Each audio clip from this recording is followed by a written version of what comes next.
Bienvenue à ce nouveau webinaire organisé par le cabinet Accence Avocat sur le thème Le pass sanitaire et l'obligation vaccinale, nouvel enjeu dans les établissements sociaux et médico-sociaux. Je suis maître Thomas Violo, avocat au barreau d'Angers. J'interviens au cabinet Accence sur les questions de droit social et droit du travail. Et donc avant d'entrer dans le fond du sujet qui nous intéresse aujourd'hui, je vous présente brièvement l'activité de notre cabinet. Donc nous avons une clientèle nationale, nous sommes susceptibles d'intervenir sur tout le territoire et notamment dans les domaines suivants qui s'affichent. Alors nous avons vocation à répondre à tous les besoins juridiques des associations, des établissements sociaux et médico-sociaux. Et donc nous intervenons en droit des associations et des fondations, en ce qui concerne le contentieux tarifaire, les relations avec les financeurs, audit juridique, accompagnement en cours de fusion ou tout autre rapprochement. Nous intervenons également en droit du travail, donc c'est la partie qui m'intéresse, en matière de relations individuelles, les relations entre l'employeur et le salarié, en matière de relations collectives, donc tout ce qui concerne les relations avec le comité social et économique, les délégués syndicaux, la rédaction d'accords d'entreprise. Et nous avons également un service RGPD, Réglementation Générale de la Protection des Données, scindé en un pôle juridique qui rassemble les avocats du cabinet et un pôle technique qui est chargé de la mise en pratique et la mise en conformité à la réglementation. Concernant les webinaires qui ont été effectués précédemment par mes confrères du cabinet, nous avions un sujet qui traitait des appels à projets et des appels à manifestation d'intérêt, les recours gracieux et le CEPOM. Et j'en profite pour vous annoncer un nouvel événement à venir qui se tiendra le 18 et le 19 novembre 2021 à Angers, et également en visioconférence sur le financement des établissements sociaux et médico-sociaux. Donc, je pense que nous allons diffuser les liens pour s'inscrire et nous vous y convions et nous vous y attendons nombreux. Donc, sur le fond, le sujet qui nous intéresse aujourd'hui, ça va être en deux parties. Première partie où je vais vous présenter la réglementation applicable, les enjeux individuels pour les ESMS et les enjeux collectifs. Et à la fin, s'il nous reste du temps, mais je pense qu'il nous restera du temps, je pourrai répondre à vos questions que vous pourrez me poser sur le chat que vous avez sur le côté. Et donc, j'en viens maintenant au sujet. Donc, le pass sanitaire et l'obligation vaccinale, nouvel enjeu RH dans les ESMS. Ce sont deux obligations de pass sanitaire et d'obligation vaccinale qui ont été mises en place par la loi du 5 août 2021. Donc, d'une obligation vaccinale pour toutes les personnes travaillant dans le secteur social, sanitaire et médico-social, et la mise en place du pass sanitaire dans certains lieux, et notamment dans les établissements sociaux et médico-sociaux.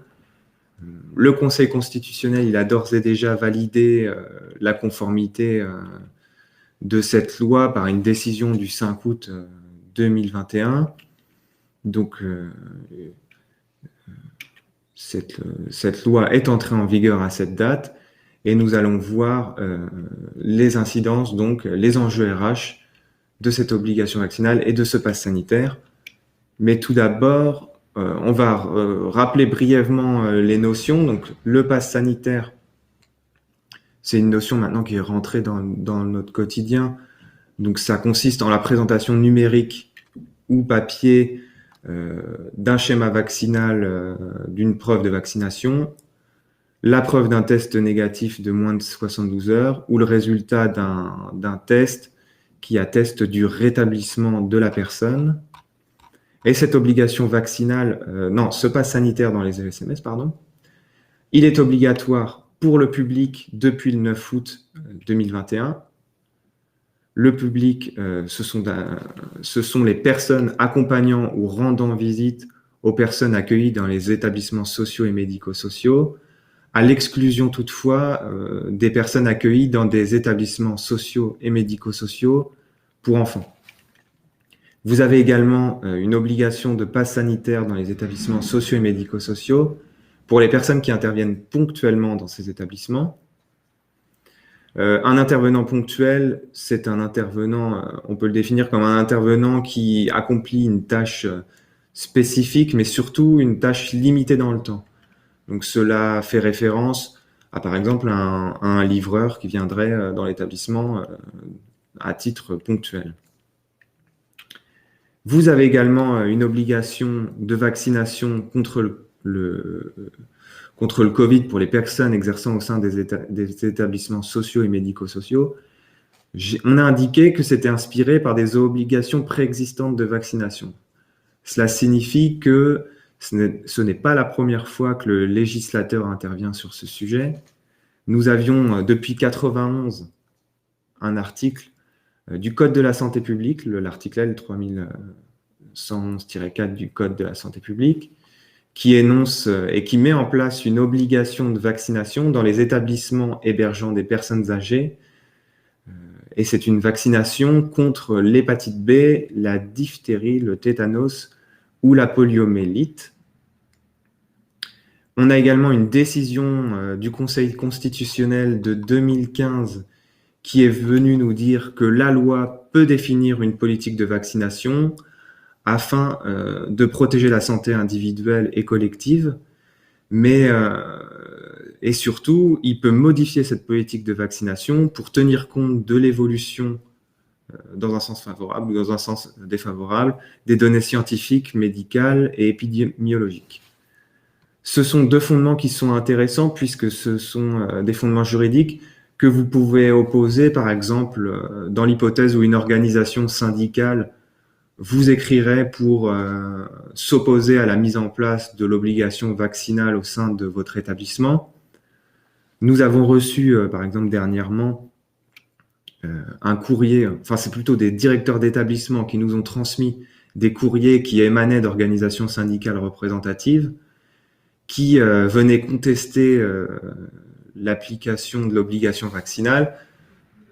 C'était fondé notamment sur l'article 16 du Code civil qui énonce que chacun a droit au respect de son corps et que le corps humain est inviolable.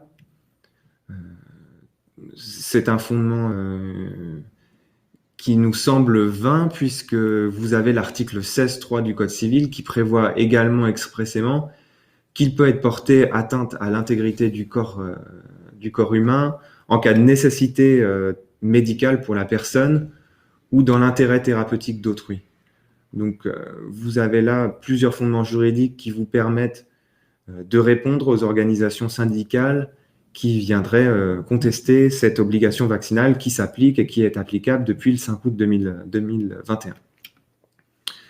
Vous avez là, on vous a remis un schéma que vous pourrez retrouver sur le site du ministère du Travail, qui est intéressant, qui permet de faire la synthèse des obligations. Donc, comme je vous l'ai dit, en haut, c'est l'obligation de passe sanitaire, en bas, l'obligation vaccinale. Sur l'obligation de passe sanitaire, on retrouve le 9 août l'obligation du passe sanitaire pour le public, puis le délai du 30 août. En dessous, vous avez les obligations, les modalités d'entrée de l'obligation vaccinale. Vous voyez que nous sommes dans la phase, donc là nous sommes le 30 septembre, nous sommes dans la phase à compter du 15 septembre. Il est indiqué entrée en vigueur partielle de l'obligation vaccinale. L'entrée en vigueur partielle, c'est parce que actuellement, les personnes soumises à l'obligation vaccinale ont encore la possibilité de justifier seulement d'une première dose et le résultat d'un test virologique négatif de moins de 72 heures. Ce qui ne sera plus le cas à partir du 15 octobre, où là, on a une entrée en vigueur définitive de l'obligation vaccinale. Et dans ce cas-là, le justificatif d'une première dose et d'un test ne suffira plus. Il faudra soit un schéma vaccinal complet, soit un certificat de rétablissement valide, soit un certificat médical de contre-indication.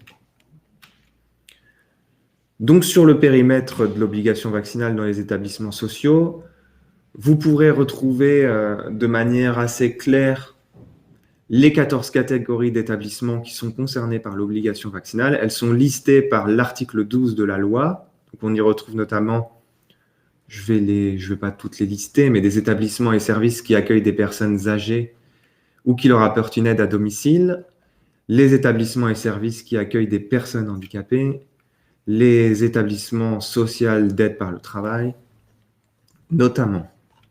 Donc ça, c'est l'obligation vaccinale en fonction du lieu d'exercice, mais vous avez également une obligation vaccinale en fonction de la profession.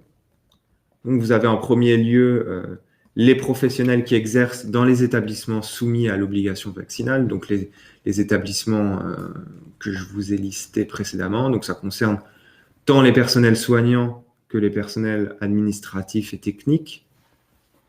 Et vous avez également les professions qui, par nature, sont soumises à l'obligation vaccinale. Donc, ce sont les personnes qui exposent les personnes à un risque. Donc, vous avez les professionnels de santé, médecins, sages-femmes, pharmaciens, les psychologues. Vous avez également les aides-soignants, les auxiliaires de périculture, les ambulanciers. Vous avez également les étudiants des établissements préparant à l'exercice de ces professions, ou les personnes travaillant dans les mêmes locaux.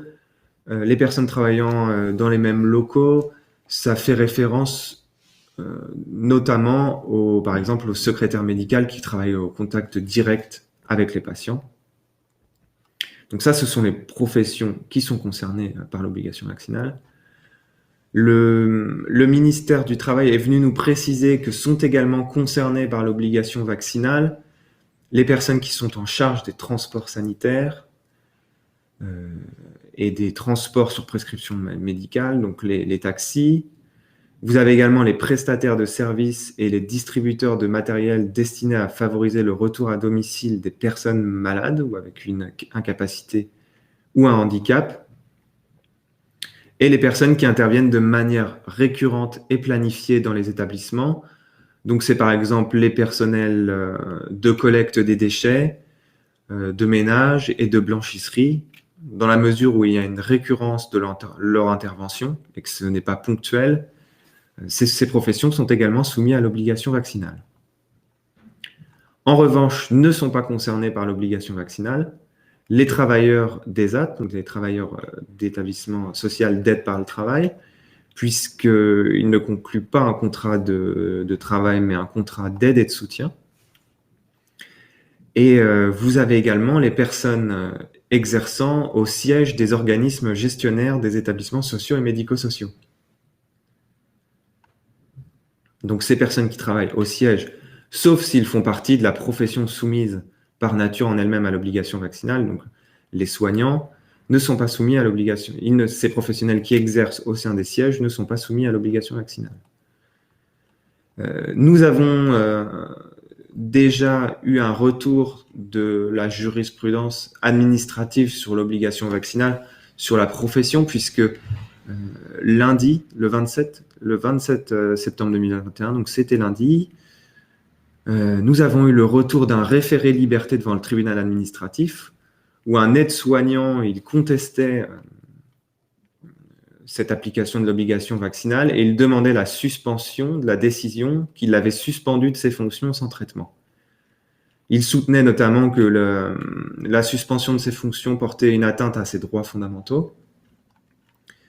Sa requête a été rejetée par le tribunal administratif de Münster en Alsace.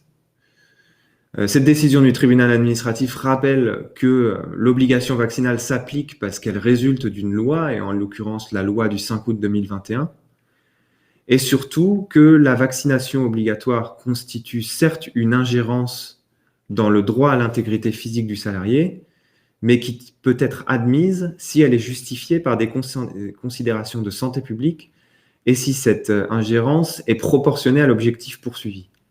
Le tribunal relevait également que le requérant ne faisait état d'aucun élément de nature à remettre en cause l'efficacité des vaccins ou à attester d'effets désirables sur sa personne, ou même à démontrer que la vaccination ne serait pas nécessaire pour atteindre l'objectif de réduction des contaminations. Le tribunal rappelle également que l'obligation vaccinale ne porte pas atteinte à son consentement libre et éclairé puisque le salarié n'a pas été contraint de se faire vacciner. Donc voilà un petit peu en synthèse cette ordonnance du tribunal qui date de lundi dernier et qui rejette qui rejette le recours de ce salarié qui s'opposait à la suspension de son contrat de travail. Nous avons également, nous évoquons rapidement les autres situations, donc à qui s'applique l'obligation vaccinale. Donc vous avez les personnels salariés, comme on l'a dit, mais également les stagiaires ou les intérimaires, puisque la loi ne fait pas de distinction. Dès lors qu'une personne exerce son activité dans un établissement social et médico-social, l'obligation vaccinale s'applique. Le question-réponse du ministère du Travail est venu nous préciser toutefois que pour les bénévoles qui n'interviennent pas régulièrement au sein de l'établissement, ne sont pas soumis à l'obligation vaccinale. Il s'agit concrètement de la situation, par exemple, du membre du conseil d'administration qui viendrait de manière ponctuelle faire une réunion. Et donc, dans ce cas-là, cette situation n'implique pas son obligation vaccinale obligatoire. Nous en venons maintenant, là nous venons de définir le périmètre de cette obligation vaccinale. Nous en venons maintenant à une deuxième partie sur les modalités de mise en place de cette obligation vaccinale, qui sont en quelque sorte des enjeux collectifs, puisqu'ils s'appliquent à tous les établissements, pour les établissements sociaux et médico-sociaux. Donc vous avez la question de l'actualisation du règlement intérieur. La question qui se pose, c'est est-ce que cette obligation vaccinale implique pour mon établissement d'actualiser mes dispositions de mon règlement intérieur. Donc la réponse est non, puisque les dispositions sur l'obligation vaccinale s'appliquent d'elles-mêmes du fait de la loi du 5 août 2021. Elles s'imposent à la fois aux employeurs et aux salariés. Donc à ce titre, elles n'ont pas à figurer dans le règlement intérieur. La réponse est identique pour le document unique d'évaluation des risques professionnels. Les dispositions s'appliquent d'elles-mêmes du fait de la loi. Donc, il n'y a pas lieu de l'actualiser. J'en viens maintenant à la question de la consultation du CSE pour la mise en place de l'organisation vaccinale. Alors là, il y a débat puisque cela dépend de la conception que l'on a de l'information consultation du CSE. Ici, au cabinet, nous avons une vision plutôt extensive de l'obligation d'information de consultation du CSE, puisque le Code du travail nous dit que le CSE doit être consulté dès lors que des mesures peuvent avoir une incidence sur l'organisation, la gestion et la marche générale de l'entreprise. Donc, vous voyez là que le Code du travail définit cette obligation en des termes très larges, et c'est surtout, à défaut, la sanction peut être assez lourde puisqu'il s'agit d'un délit d'entrave pour l'employeur. Donc, nous, à notre sens, l'obligation vaccinale impose d'informer et de consulter le CSE. Et au-delà de l'obligation et de la sanction, c'est aussi un outil de bonne gestion pour les établissements d'informer les représentants du personnel pour qu'ils puissent se prononcer sur les modalités pratiques de la vaccination obligatoire. Et puis, ça favorise un fonctionnement serein du dialogue social. Donc, nous, on préconise réellement l'information consultation du CSE sur les modalités de mise en place de l'obligation, sur la mise en place de l'obligation vaccinale. Vous avez également un autre enjeu collectif pour les établissements sociaux et médico-sociaux, c'est l'obligation pour l'employeur de contrôler l'employeur est chargé de contrôler le respect de cette obligation vaccinale par les personnes placées sous sa responsabilité. L'employeur, il a la possibilité de déléguer cette responsabilité uniquement s'il emploie plus de 2000 salariés ou agents. Ce contrôle, il s'effectue tout le long de la relation de travail, mais il s'effectue également en cas de nouvelle embauche où l'employeur doit indiquer que le salarié doit présenter des justificatifs au moment de son entrée en fonction. Et l'employeur doit également informer le candidat sélectionné des incidences pour lui si jamais il ne respectait pas cette obligation vaccinale. Donc ces informations sur la vaccination sont des données à caractère personnel, elles sont soumises au RGPD, à la Réglementation générale de protection des données, Et la loi est venue nous préciser que les employeurs ont la possibilité et sont légitimes à conserver les données collectées sur la santé jusqu'au 15 novembre 2021. On a également une obligation pour les employeurs de contrôler le statut, le dépistage des non-vaccinés, c'est-à-dire que le directeur d'établissement a la responsabilité d'organiser dans la limite des ressources disponibles des campagnes de dépistage pour les salariés qui ne seraient pas vaccinés. Alors, cette obligation va probablement créer des difficultés puisque la notion de limite des ressources disponibles n'est pas définie. Et donc, il est difficile de cerner et de délimiter le périmètre de cette obligation pour les établissements sociaux et médico-sociaux à ce jour. Nous avons indiqué également que le dépistage des non-vaccinés doit se faire en dehors des heures de travail. Le non-respect par l'employeur de ses obligations de contrôle du statut vaccinal, donc elles sont de plusieurs ordres. Vous avez tout d'abord une sanction pénale, donc c'est une amende qui pourrait aller jusqu'à 1 500 € d'amende. Vous avez également des sanctions qui sont un peu plus indirectes, qui sont les risques contentieux. C'est par exemple l'hypothèse où le salarié se serait contaminé dans son établissement en raison d'une défaillance de contrôle de son employeur. Il pourrait dans cette situation démontrer que la maladie contractée, elle constitue une maladie professionnelle et qu'il y a un manquement à l'obligation de sécurité de l'employeur, et alors elle serait en mesure de démontrer une faute inexcusable de l'employeur. La faute inexcusable, c'est une action qui s'introduit devant le pôle social du tribunal judiciaire. Le pôle social du tribunal judiciaire, c'est l'ancien tribunal que vous connaissiez peut-être sous le nom de tribunal des affaires de la sécurité sociale. Et si le tribunal reconnaît la faute inexcusable de l'employeur, le salarié a le droit à une majoration de la rente versée durant sa maladie professionnelle, et également l'indemnisation de préjudice sous la forme de dommages-intérêts. Vous avez également, on vous a indiqué la responsabilité civile des dommages causés aux tiers.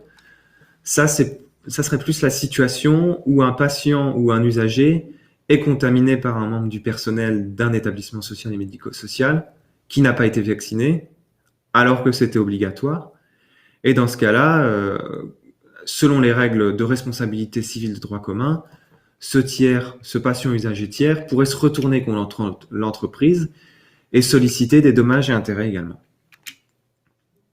J'en viens maintenant aux enjeux individuels de l'obligation vaccinale. Vous avez le risque principal pour le salarié, le risque majeur, c'est le risque de suspension de son contrat de travail. Donc la suspension du contrat de travail du salarié, elle engendre le fait qu'il ne peut plus exercer son activité, que son contrat de travail est suspendu et de ce fait, il ne peut plus prétendre à sa rémunération. Cette période de suspension ne constitue pas plutôt une période de travail effectif, c'est-à-dire qu'il n'acquiert pas de droits à ancienneté, il ne génère pas de droits à congés payés légaux et à droits à congés payés conventionnels. Ce sont par exemple les congés trimestriels que l'on retrouve dans la convention collective du 15 mars 1966. Cette suspension, elle prend effet le jour de la notification.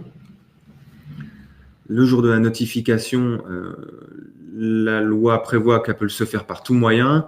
Nous, on préconise tout de même de se préconstituer des moyens de preuve et donc d'envoyer cette notification par lettre commandée avec accusé de réception.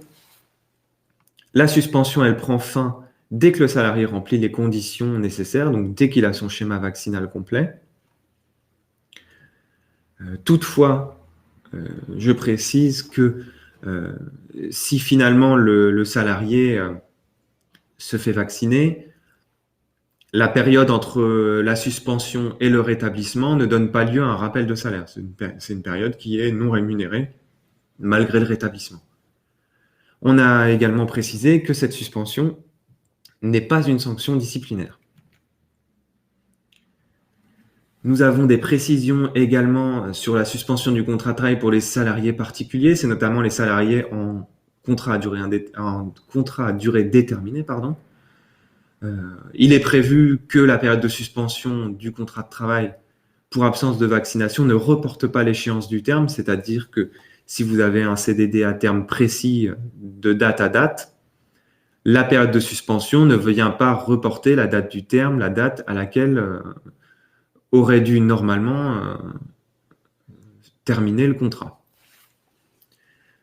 Pour les apprentis et les contrats de professionnalisation, la suspension, elle concerne uniquement le temps effectué au sein des établissements sociaux et médico-sociaux. Elle n'a pas d'incidence, bien évidemment, sur le temps de formation.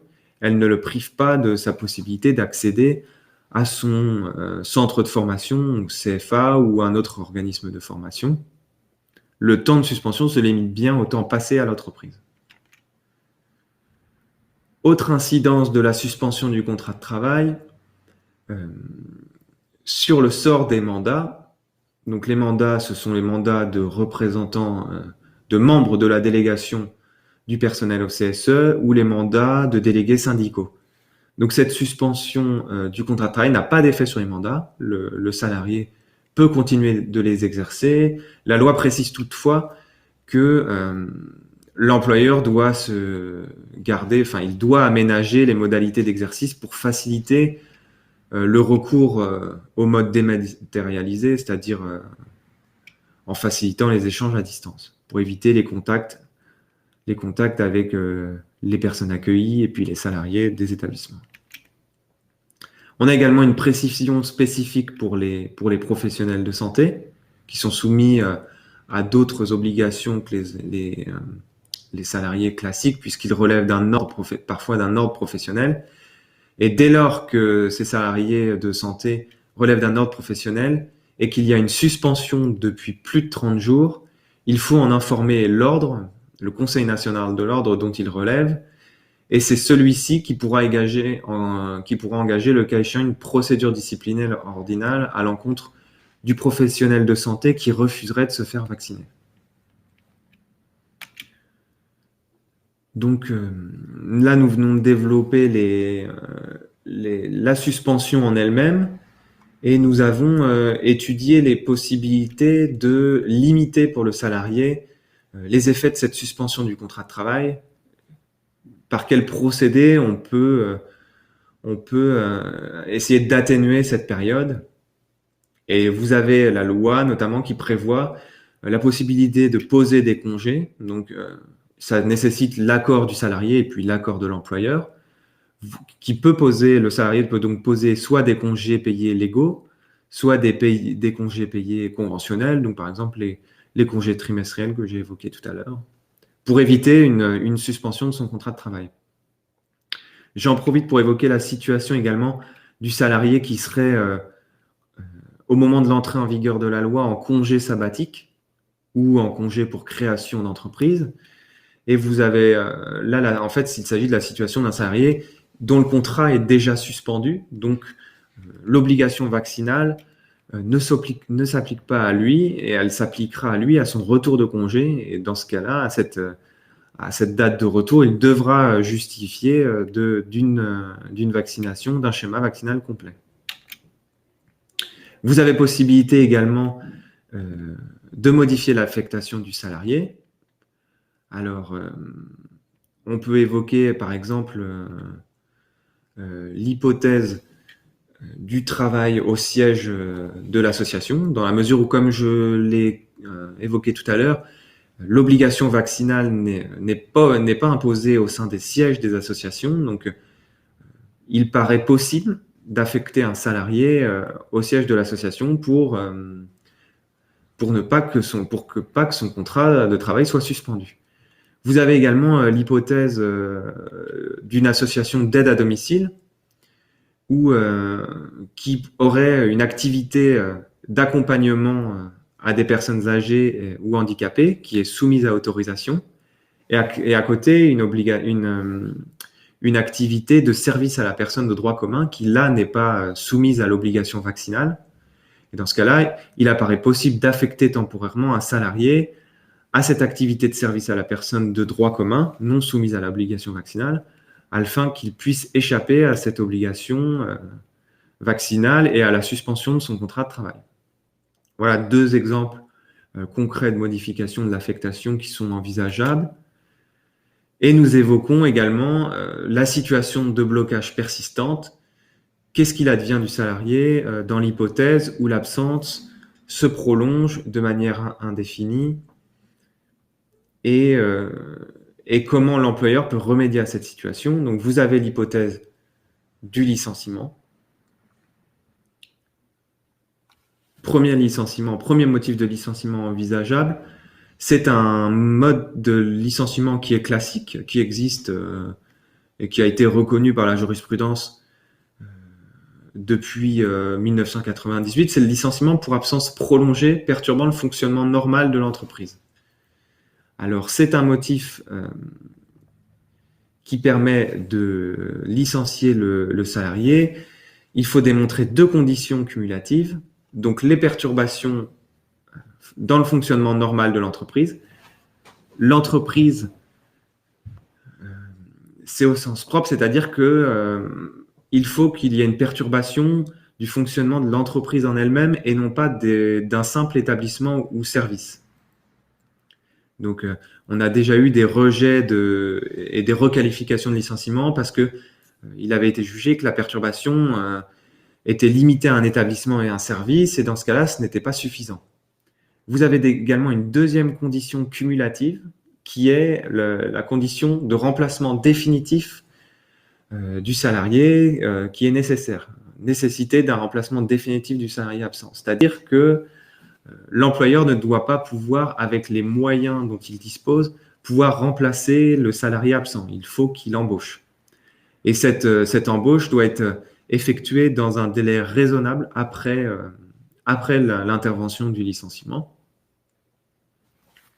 Et donc, vous voyez que ces 2 conditions cumulatives que j'ai évoquées, les perturbations dans le fonctionnement normal de l'entreprise et le remplacement définitif du salarié absent, ce sont des conditions quand même en pratique qui sont très compliquées à réunir. Et la tendance jurisprudentielle est quand même plutôt défavorable à ce mode de licenciement. Les juges ont tendance à le requalifier en licenciement abusif. Donc,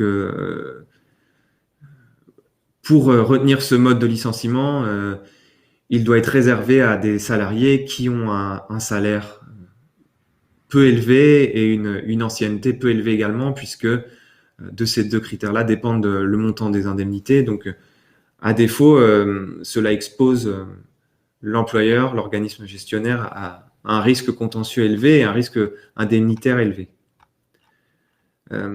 Et également, sur ce motif-là, il faut quand même aussi faire attention à vos dispositions conventionnelles, les dispositions de votre convention collective, puisque à cet égard, la convention collective du 15 mars 1966, la convention collective des établissements et services pour personnes inadaptées et handicapées, prévoit qu'une absence d'un salarié d'une durée au plus ou égale à 6 mois ne donne pas lieu à rupture du contrat de travail. Donc, ce n'est qu'à partir d'une absence au-delà de 6 mois que l'on peut licencier un salarié.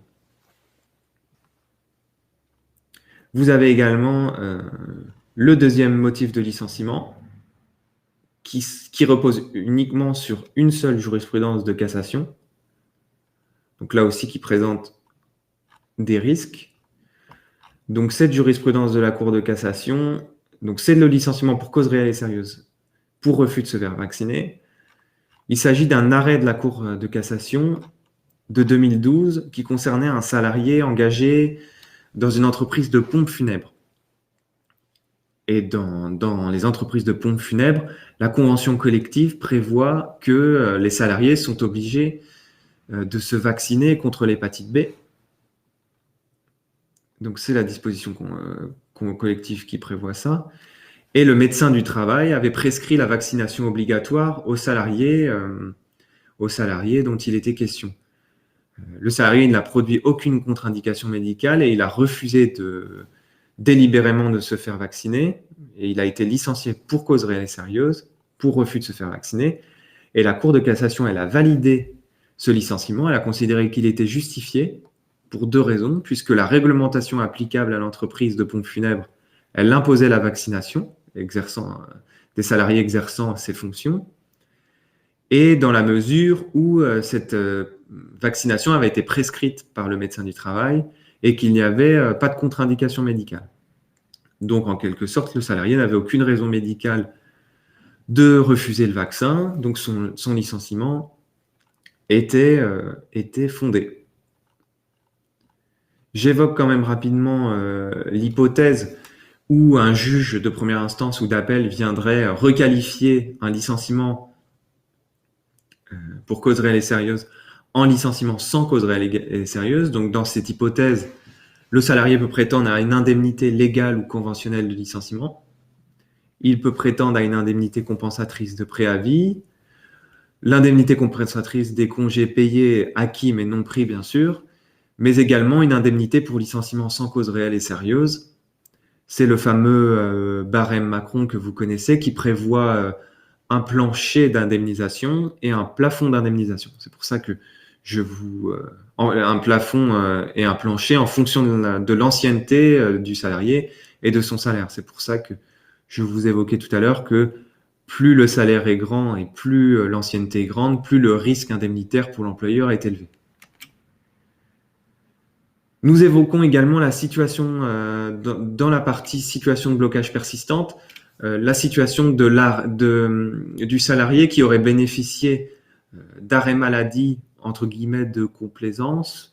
C'est-à-dire qu'avant l'entrée en vigueur de l'obligation vaccinale, le salarié se serait mis en arrêt maladie et depuis lors bénéficierait de renouvellement d'arrêt de travail.